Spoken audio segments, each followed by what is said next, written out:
Hello guys, this is Elite Brutus. कुछ दिन पहले ट्विटर पे एक ब्रिटिश ने नेताजी सुभाष चंद्र बोस के ऊपर एक बहुत ही इल इन्फॉर्म्ड और घटिया कमेंट किया था। रॉबर्ट लीमन खुद को ट्राइटर और हिस्टोरियन क्लेम करता है, बट जो उसके पोस्ट के नीचे मैंने देखा उसके बाद मुझे ये वीडियो बनाना पड़ा। वहां थे कुछ इंडियंस के कमेंट्स जो कि उसके डेरोगेटरी कमेंट्स से काफी कंफर्टेबल दिख रहे थे।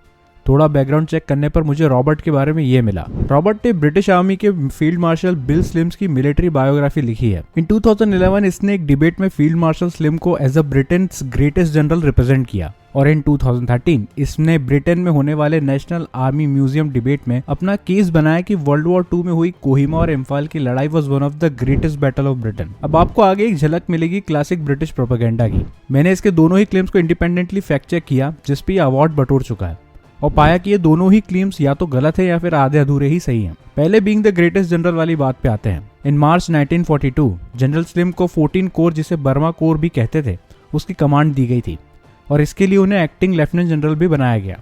वॉर टाइम में लीडर्स की कमी होने पर जूनियर ऑफिसर्स को एक्टिंग हायर रैंक्स मिलती है to command the troops. Burma Myanmar में और 2 महीने के बाद इन मई 1942 बर्मा कोर पे जापानीज आर्मी अटैक करती है और वो ब्रिटिश आर्मी से कई ज्यादा सुपीरियर थी, इसलिए जनरल स्लिम को इंडिया की तरफ वापस भागना पड़ा। उसके बाद यहाँ पहुंच के स्लिम तैयारी तो करते हैं जापानीज के होने वाले इन्वेजन की, लेकिन उनके ट्रूप्स को कोई दूसरी यूनिट के ऑफिसर पोच कर लेते हैं। ये इंसिडेंट में क्लैश रिपोर्ट होता है of general Slim with brigadier Orde Wingate, जहाँ पे ब्रिगेडियर विंगेट जनरल स्लिम के एलीट गुर्गा ट्रूप्स को मानो पोच करते हैं। इस इंसिडेंट को एक book a war to be won में काफी डिटेल में एक्सप्लेन किया गया है। स्लिम के उनके eastern army commander Noel Irwin के साथ भी आर्ग्यूमेंट्स हुआ करते थे। इसके चलते एक ऑफेंसिव को इरविन ने खुद लीड करने का सोचा 14 कोर के साथ, जो स्लिम के अंडर था। You can imagine the cracks into the British leadership when an army commander can't trust the ability of its core commander. Irwin का ऑफेंसिव अराकन पेनिनसुला में लॉन्च हुआ। ये ऑफेंसिव एक डिजास्टर साबित हुआ और स्लिम को वापस इस कोर की कमांड मिल गई। इन्होंने फिर अराकन में एक ऑफेंसिव लॉन्च किया इन 1944, लेकिन अगेन जापानीज काउंटर ऑफेंसिव ने इन्हें घेर लिया। 2 डिफीट्स, क्लैशेस विद सुपीरियर और juniors, surely an interesting portfolio for the greatest general of Britain. जिन क्लेम पे रॉबर्ट ने अवार्ड जीते हैं वो खुद ब्रिटिश प्रोपेगेंडा के बेस पे बने हैं, जहाँ हिस्टोरिकल एविडेंस को तोड़ मरोड़ कर सारी चीजें एंड में ब्रिटिश के फेवर में दिखा दी जाती है। इम्फाल और कोहिमा की लड़ाई में भी जापानीज को इसलिए रिट्रीट करना पड़ा क्योंकि उनकी सप्लाई शॉर्ट पड़ रही थी, जबकि ब्रिटिश आर्मी को लगातार सपोर्ट मिल रहा था। कई अकाउंट से मेंशन करते हैं कि जापानीज की हार का सबसे बड़ा कारण बनी थी their losses due to starvation, disease और एग्जॉशन। इन बैटल्स की डिस्क्रिप्शन इन 2 बुक्स में काफी डिटेल में है। इन बैटल्स में इंडियन ट्रूप्स जो ब्रिटिश क्राउन के लिए लड़ रहे थे, उनकी सुपीरियर टैक्टिक्स और डिटर्मिनेशन की कई स्टोरी देखी जा सकती है। अब अगर आपको थोड़ा ऑकवर्ड लग रहा है मेरी टोन को सुन के, या ऐसा लगे कि मैं मैनरलेस होकर इसका नाम ले रहा हूँ, तो हाँ, मैं ऐसा कर रहा हूँ, क्योंकि नेताजी को स्टूज कहने के बाद मन तो मेरा इसको कई हिंदी के फेमस शब्दों से बुलाने का था। पर let's act civilized as one of the oldest civilization, unlike these chaps who claim to bring civilization in India. I replied to his tweet, but उसकी पोस्ट के नीचे मैंने कई इंडियंस के कमेंट देखे थे जो काफी कंफर्टेबल थे इस रिमार्क को लेके नेताजी पे। सो आई थॉट नेताजी की लाइफ के बारे में आप सभी को कुछ चीजें पता होना बहुत जरूरी है। In this video, we're gonna try to evaluate some aspects of Netaji Subhash Chandra Bose personality and try to find out what kind of man he was who has such a cult following. हम सभी के घर में politics बहुत extensively discuss की जाती है। कोई भी फैमिली फंक्शन में जब लोग साथ बैठते हैं तो अलग अलग ओपिनियन सामने आती है, क्योंकि अलग अलग आइडियोलॉजी के लोग मिलते हैं। ये एक बहुत ही कॉमन फिनोमेना है। इन सारे डिस्कशन में कभी कभी एक ऐसे लीडर का जिक्र आता है जहां सारी अलग अलग आइडियोलॉजी और ओपिनियन वाले लोग एग्री करते हैं कि उस लीडर की लीडरशिप का एक बहुत डिसाइसिव रोल रहा है हिस्ट्री में, और नेताजी सुभाष चंद्र बोस एक ऐसे ही लीडर रहे हैं। In the very young stage of his life, जब वो रिसेंटली अंडर ग्रेजुएट हुए थे, तभी उन्हें स्टूडेंट्स का लीडर बना दिया गया था। इस रोल के मिलने के बाद बोस को ज्यादा वेट नहीं करना पड़ा अपने नेशनलिस्टिक कॉज और अपनी जिंदगी के सिर्फ एक मकसद को शोकेस करने का, जो कि था India should be respected and prosperous. Bose की कई राइटिंग में वो इसी गोल को अपनी लाइफ का मकसद बताते हैं। उन दिनों FC ओटन नाम का एक यूरोपियन प्रोफेसर स्टूडेंट्स के लिए काफी ट्रबल क्रिएट कर रहा था, स्पेशली इंडियन स्टूडेंट्स के लिए। FC ओटन को ब्रिटिश हुकूमत दिमाग में चढ़ी हुई थी। वो इंडियन स्टूडेंट्स को बहुत डिसरिस्पेक्ट करता था खुलेआम, लेकिन एक दिन उसने लाइन क्रॉस कर दी और एक इंडियन स्टूडेंट को उसने चाटा मार दिया। बोस काफी टाइम से उसकी ये हरकतें देख रहे थे, लेकिन खुद को रोके हुए थे, पर इस चाटे ने वो सब्र खत्म कर दिया। उन्होंने कई सीक्रेट मीटिंग्स की, कॉलेज में स्ट्राइक करवाई और कॉलेज कमेटी को मजबूर कर दिया कि वो स्टूडेंट्स की बात सुने, लेकिन कॉलेज कमेटी ने उस प्रोफेसर को सिर्फ वार्न करके जाने दिया। एक हफ्ता ठीक से गुजरने के बाद मिस्टर ओटन ने वापस मिसबिहेव करना शुरू कर दिया इंडियन स्टूडेंट्स के साथ। उसने फिर इंडियन स्टूडेंट्स को इंसल्ट किया, लेकिन इस बार इंडियंस ने उस इंसल्ट का हिसाब इंटरेस्ट के साथ मिस्टर ओटन को वापस किया। ओटन दिन दहाड़े बीच कॉलेज में बुरी तरह पीट दिए गए। बोस को अक्यूज किया गया कि उन्होंने इसे लीड किया है। कलकत्ता यूनिवर्सिटी ने उन्हें 2 साल के लिए डिसमिस कर दिया। बट अंग्रेजों को ये नहीं पता था कि उन्होंने इंडियन नेशनल आर्मी के सबसे नोटेबल कमांडर इन चीफ को जन्म दे दिया है। बोस के रोल को बहुत सप्रेस किया इंडिया को आज़ादी दिलाने के मूवमेंट में, लेकिन वो इतना बड़ा था कि उसे कभी नहीं छुपाया जा सकता। बोस 2 साल के बाद यूनिवर्सिटी में वापसी करते हैं, क्लास को टॉप करते हैं इन फिलोसफी, जो कि एक नोटवर्दी अचीवमेंट था उस टाइम। इसके बाद बोस फिलोसफी को उनके पॉलिटिकल करियर से कंबाइन करते हैं और साथ ही में इन्फेंट्री क्लास ज्वाइन करते हैं, जहां उन्हें कई डिस्टिंक्शन मिले as a cadet in military training. और यहाँ से शुरुआत होती है बोस की जर्नी सिंगापुर के लिए। सिंगापुर ब्रिटिश का एक बड़ा मिलिट्री बेस था, साथ ही में एक बड़ा इकोनॉमिक पोर्ट था साउथ ईस्ट एशिया में। लेकिन फरवरी 1942 में इंपीरियल जापानीज आर्मी सिंगापुर के ब्रिटिश स्ट्रॉन्गहोल्ड पे हमला करती है और उसे जीत लेती है। वहां उन्हें 45,000 इंडियन प्रिजनर्स ऑफ वॉर मिलते हैं और इन्हीं प्रिजनर ऑफ वॉर से ऑफिशियली नींव रखी जाती है इंडियन नेशनल आर्मी, जिसे पहले लीड करते हैं रास बिहारी बोस, जो 1950 में जापान आए और जापानीज सिटीजन बने मोहन सिंह की मदद से। 1941 में सुभाष चंद्र बोस एक क्रेडिबल थ्रेट बन रहे थे ब्रिटिश एम्पायर के लिए। ये चीज बोस भी समझ रहे थे, तो वो जर्मनी पहुंचते हैं, जो कि एक्सिस पावर का एक की ऑपरेटिंग पॉइंट था। इंडियन नेशनल आर्मी के ऑफिशियल फॉर्मेशन के बाद बोस सिंगापुर के लिए निकलते हैं एक जर्मन यू बोट में, जो जापान जा रही थी। ये जर्नी अपने आप में एक केस स्टडी है उनके स्ट्रॉन्ग रिजॉल्व की to fight for India's independence. Bose के साथ सफर कर रहे थे हसन, और उन्होंने इस जर्नी की टफनेस को डिस्क्राइब किया है और मेरे ख्याल से आपको ये सुनना चाहिए। यू बोट उस टाइम की जर्मन सबमरीन को कहते थे और उसके अंदर के हालात हसन ने कुछ इस तरह डिस्क्राइब करते हैं। ये एक अंधेरी ट्यूब है जो कि बर्फीले पानी में अगले 2 महीने तक रहने वाली थी। उसमें ही बोस और हसन को एक छोटा सा कॉर्नर मिला था। वही एरिया कभी मेडिक्स के लिए एक सर्जरी रूम जैसा यूज होता, तो कभी रास्ते की तरह।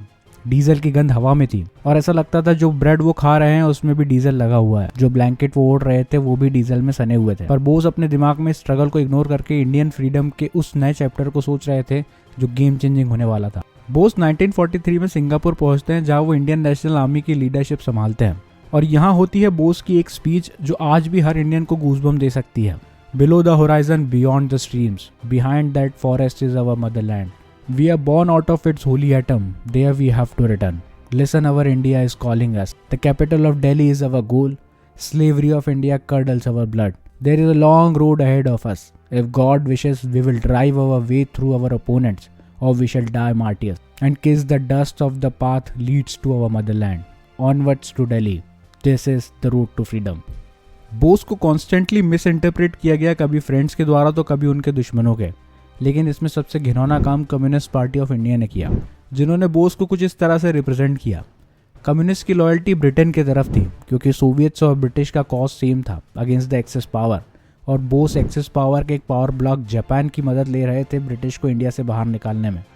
कम्युनिस्ट ने बोस के अगेंस्ट कई कैंपेन चलाए, और ये सब देख के लगता है कि रॉबर्ट जैसे लोगों का काम कितना आसान होगा उस टाइम इस देश को डिवाइड करने में। इस इंसिडेंट और बिहेवियर से पता लगता है कि देश के प्रति आइडियोलॉजी का अलाइनमेंट कितना ज़रूरी है।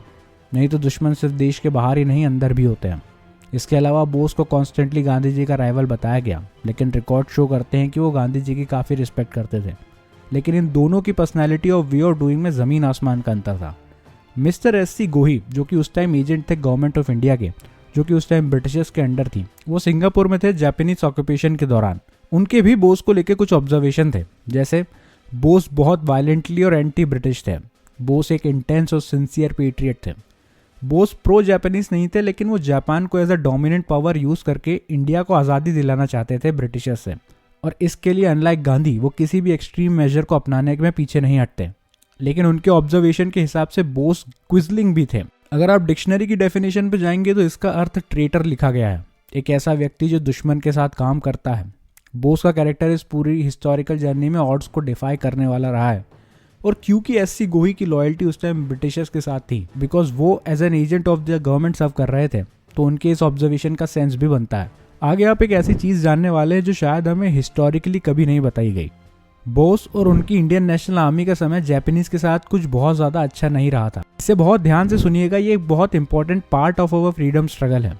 एक कॉन्फ्रेंस होती है टोक्यो में, इसमें हांगकांग, शंघाई, जापान और ईस्ट एशिया के रिप्रेजेंटेटिव शामिल होते हैं। साथ में रास बिहारी बोस भी शामिल होते हैं, और इंडियन इंडिपेंडेंस लीग बनती है और एक काउंसिल ऑफ एक्शन स्टैब्लिश होती है to support Indian independence movement. इस मीटिंग में Indian independence league Japanese government से क्लैरिफिकेशन मांगती है उनकी पोजीशन को लेके, उस ऑपरेशन के बारे में जो इंडियन नेशनल आर्मी करने वाली है इंडिया में। क्योंकि जापानीज ने अपनी पोजीशन क्लैरिफाई नहीं की थी उस प्रपोजल को लेके, जिसमें ये प्रपोज किया गया था कि इंडियन नेशनल आर्मी ही इंडिया में ऑपरेशन करेगी under the command of Indian officers, और जापानीज एयर और नेवल असिस्टेंट जब ही एक्शन में आएगी जब आईएनए रिक्वेस्ट करेगी जापानीज अथॉरिटी से। ये क्यों किया गया ये मैं आपको आगे समझाऊंगा।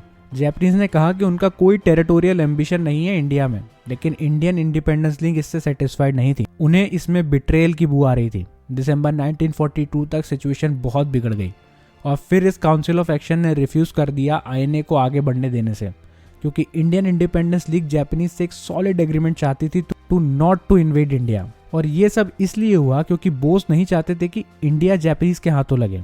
बोस कभी ये नहीं चाहते थे कि जापानीज कभी इंडियन सॉइल पे आए एज एन इन्वेडिंग आर्मी।